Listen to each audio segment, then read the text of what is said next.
My name's Dave Jefferson. I'm a group manager in Tyne Fire and Rescue Service. One of my roles is to help to create a safe community. Last bonfire night, 533 children under the age of 16 ended the evening in an accident and emergency department. Children account for over half of all firework casualties. Here in the northeast area, over the last 3 years, over 100 people have been hospitalised with bonfire or firework-related injuries. Over half of these were children. Remember, fireworks and bonfires can cause serious injury and even kill. Even sparklers burn at over 2000 degrees centigrade. That's over 10 times hotter than the oil in the chip pan. It is an offence to throw fireworks in a street or other public place. You are liable, if caught, to a fine of £5,000. Illegal bonfires will be removed by your local council. You're now going to hear the stories of 4 local teenagers whose lives have been changed forever by fire.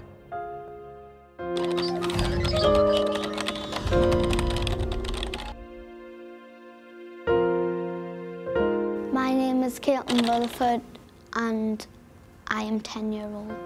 My name is Grant McKenna and I'm 14 years old. Hello, my name is Thomas, I'm 12 years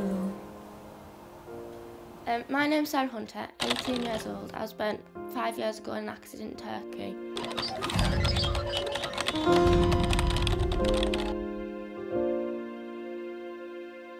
It was 3 years ago, and what happened was that I was just playing on a trampoline with my friend, and then this little boy decided to get a lighter for his grandma, and he decided to light my skirt on fire. I went in the passage and I seen the light on and I was just playing with it and I caught my shirt and I ran downstairs and tried to jump on the sink to put it out. And then I ran back upstairs, and then by the time I got upstairs it was like really bad. It was basically a line of fire and it blew up while I was sitting on a chair, so the back of the chair caught fire and so did the backs of my legs and everything else. Straight afterwards, basically my dad pulled us back into the apartment, put me in the shower, and first of all we thought it was just my arm because I don't know, that was kind of the first thing that we seen. But then once I got in the shower I realised my legs were stinging. So then we looked and realised I had no skin on the backs of my legs or anything. When I was going home then, I seen some kids like playing with fire and they were putting petrol on the floor and lighting it. And then I poured more petrol on top and the flame caught like that. Caught right the bottle and he held the bottle and splashed on it. Then I seen my friend and he put it out on the field.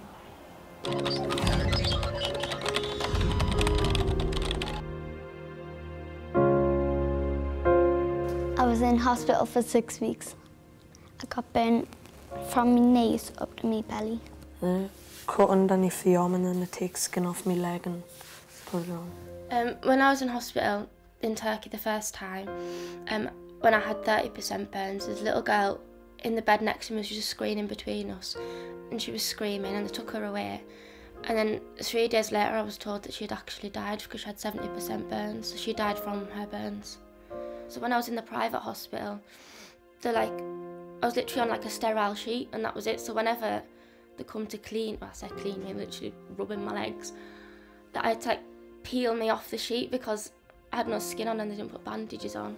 When I got to hospital, they put cling film on my legs, give a needle and give some painkillers and then clean my leg up. They had to take skin off my bottom of my leg and put it on the top of my leg. And I get lots of dead skin peeled off. The accident was 7 years ago, but I still go in for skin grafts. I've had 3 operations and I will need more. When I was at the RVI, the first time I got there, it was about 3 o'clock in the morning or something, and when I got there it was like, there was about 3 or 4 doctors all looking at me and everything, and then when I went down for my skin grafts, when they because I was asleep, they could clean me properly, and then they seen that like my skin grafts were a lot, like my burns even were a lot deeper than they thought they were, so they had to do more than they thought. They said I'd only be down for about an hour, but I was down for about 3 in the end.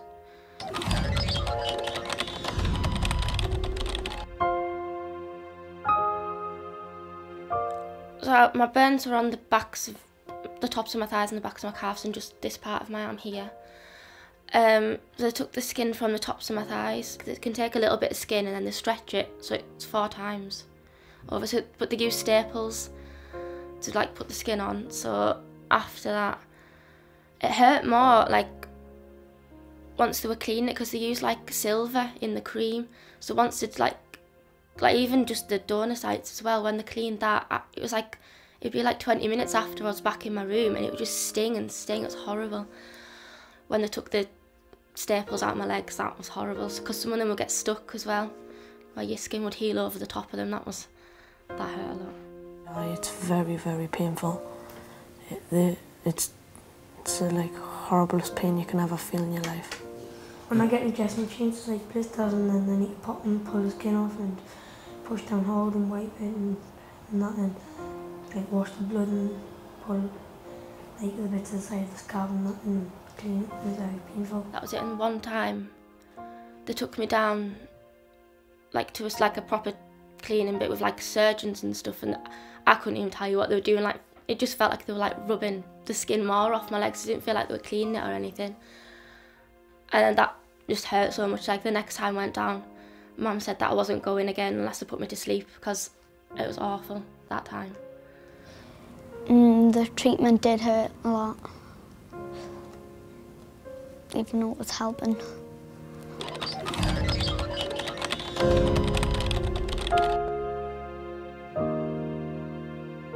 When I was in hospital, I didn't just lie in bed all day. I had to get a wheelchair to go around, and I had to start walking and trying to walk, and it took quite a while to do it.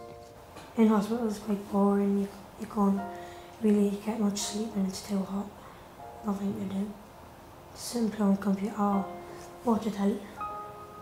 I was in hospital for a week in Turkey and 5 weeks in Newcastle. When I was in hospital, it was the whole of like the summer. So basically the whole summer I missed.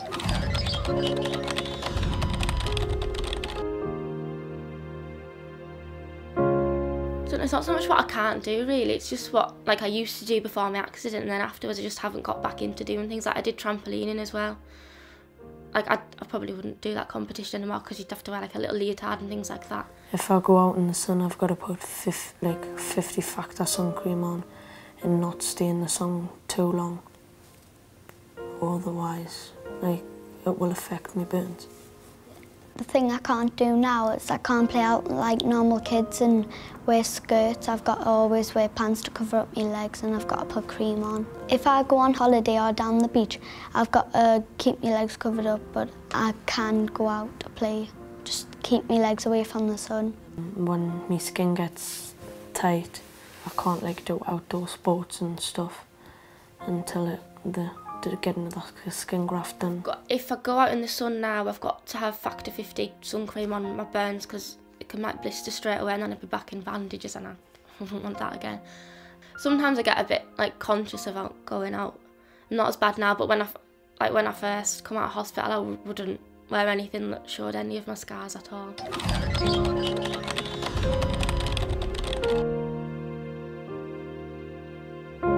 Even though the accident was 3 years ago, I'm still receiving treatment now.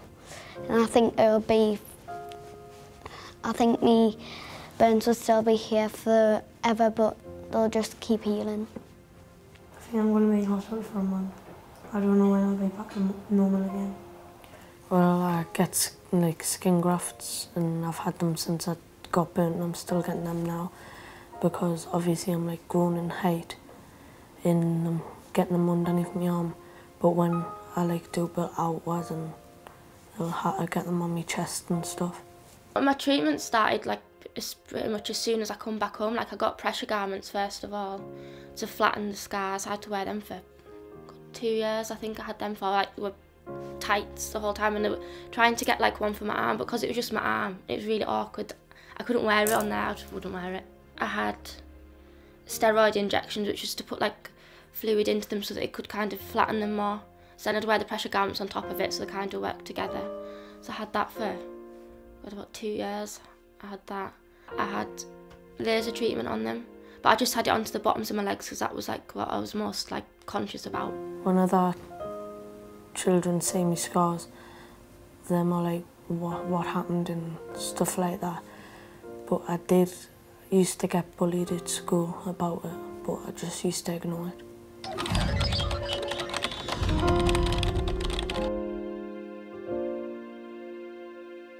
It's really easy to get burnt. I didn't think it was going to happen to me. I wouldn't want it to happen to anybody else.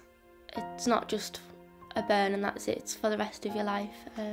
Don't know, just be really careful on bonfire night because I wouldn't want to see it happen to anybody else.